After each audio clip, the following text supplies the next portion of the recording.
Selamlar. Bu videoda yünden ıslak keçe yöntemiyle keçe sepet yapacağım. Yünü serdikten sonra elimle yoklayarak boşluk kalıp kalmadığını kontrol ediyorum. Dikey yönde serdiğim bu yünlere şimdi ikinci katı yatay olarak yerleştiriyorum. Ancak yün katmanlarının sayısı arttıkça keçeleştirmek biraz daha zor olur. Yeni başlayan arkadaşlara 2 kat yünle devam etmelerini tavsiye ederim.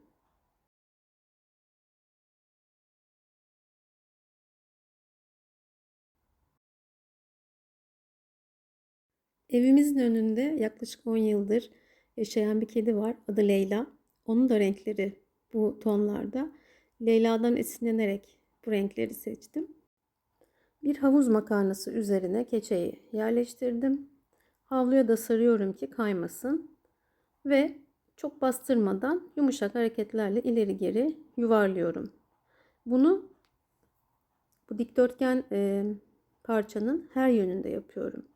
Uzun kenarlar, kısa kenarlar ve arka taraf olmak üzere yaklaşık 50-60 kez yuvarlıyorum. Şimdi tekrar bir kontrol ediyorum. Evet, bir tutam yukarı çektim. Yine yünler yukarı geliyor. Keçeleşme tamamlanmamış. O yüzden yuvarlamaya devam edeceğim.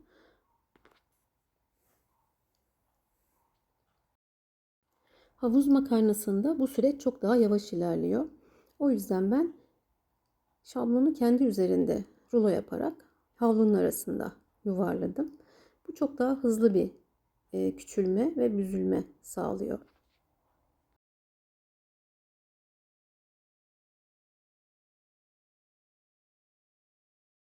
Gördüğünüz gibi keçe artık küçülmeye başladığı için içerideki şablon büyük gelmeye başladı ve yukarı doğru kıvrıldı şablon. Demek ki doğru yoldayız.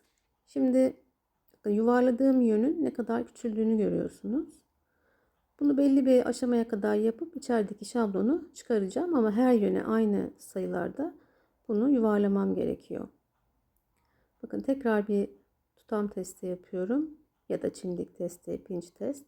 Artık yünler yukarı gelmiyor, sadece keçe yukarı geliyor. Uzun kenardan kesiyorum ve şablonu çıkarıyorum. Neden uzun kenardan kestiğimi birazdan göstereceğim. Şimdi bu kestiğim kenarın içindeki yünler serbest açığa çıktı. Oranın daha fazla gevşememesi, esnememesi için iyice ovmam gerekiyor ki kenar kapansın. Bu arada şablonu çıkardıktan sonra da keçeleştirmeye devam edeceğim ama iki yüzün birbirine yapışmaması için arada bir böyle açmam gerekiyor.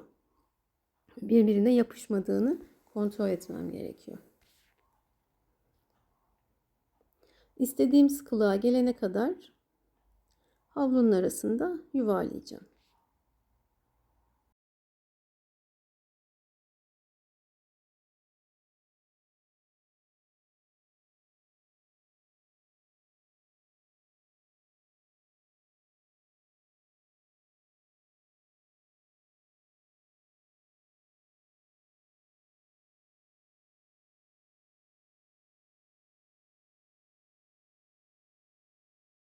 Şimdi bu deliği gösteriyorum size. Birazdan onu kapatacağım. Bu dikdörtgen parçanın nasıl sepete dönüştüğünü görüyorsunuz. İçe doğru katladım ve kabaca sepet şeklini verdim. Duruladıktan sonra ki burada ılık su kullanıyorum. Tekrardan temiz bir havlunun arasında yuvarlayarak iyice küçülmesini, sıkılaşmasını sağlıyorum.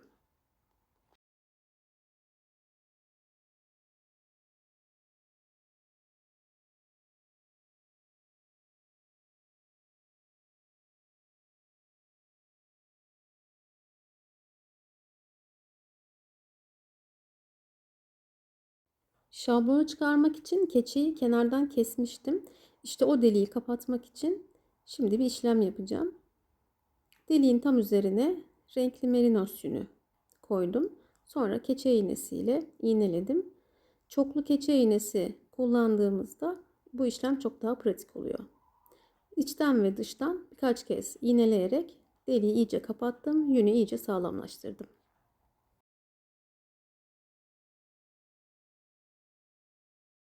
Sepeti yaparken uzun lifli beyaz bir yün kullandım. Dolayısıyla işlem bittikten sonra yüzeyde bir miktar yün lifleri kalıyor. O tüylü görüntüyü yok etmek için tıraşlama yapıyorum. Kısa lifli yünlerde bu çok daha az görünüyor, bu sorun. Şimdi kedinin kulaklarını yapacağım.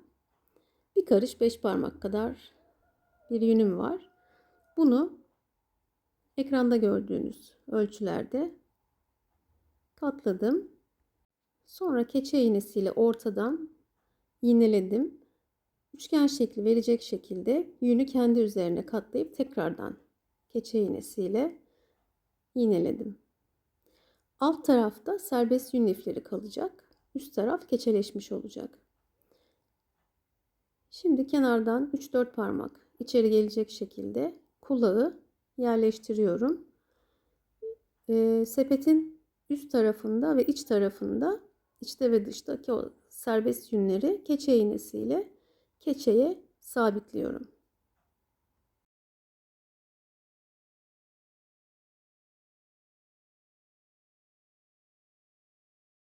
Ve işte bu kadar, çok kolay bir şekilde kulağını yerleştirdik. Bu hali de çok güzel görünüyor ama ben iğne izleri hiç görünmesini istiyorum. O yüzden tekrardan su ve sabunla ıslatarak bir ovma işlemi gerçekleştirdim. Duruladıktan sonra bir bardak ya da benim kullandığım bu aparat yardımıyla son şeklini verdim ve temiz bir havlu üzerinde kurumaya bıraktım.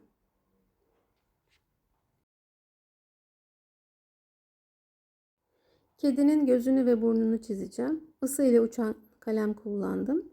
Sonra bir parça siyah yün alıp bu çizdiğim şeklin içine doldurdum.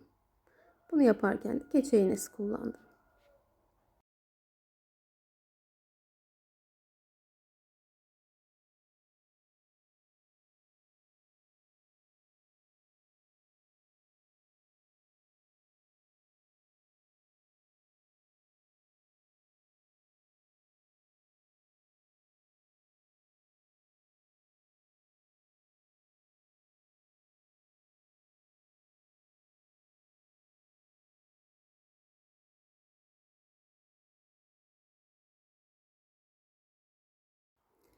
Kendi kullanacağım kedili keçe sepetin kulağına küçük bir fiyonk iliştirmek istedim. Onun için de kırmızı merinos yününü fiyonk şeklinde katlayıp iğneledim ve kulağına yerleştirdim.